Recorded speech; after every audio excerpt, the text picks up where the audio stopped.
చాలామంది కొంతమంది తప్పుడు మార్గంలో వెళ్ళిపోతూ ఉంటారు. కొన్ని తప్పిదాలు కలిగి ఉంటారు, కొన్ని అవమానకరమైన పనులు కలిగి ఉంటారు.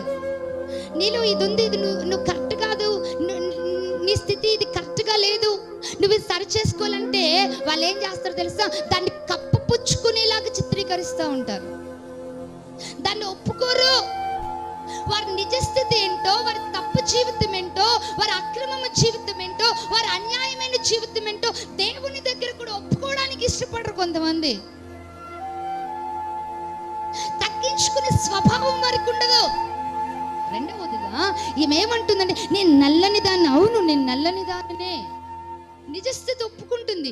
ఎందుకు నల్లనిగా మార్చిపోయింది, ఎందుకు ఆ పరిస్థితి వచ్చింది, ఆమె ఒప్పుకోలు చేసుకుంటుంది, అక్కడ ఒప్పుకుంటుంది. ఈ రోజున క్రైస్తవ జీవితంలో ప్రతి ఒక్కరికి ఉండాల్సింది ఏంటి అని అంటే, దేవుని దగ్గర ఒప్పుకోలు స్వభావం ఉండాలి.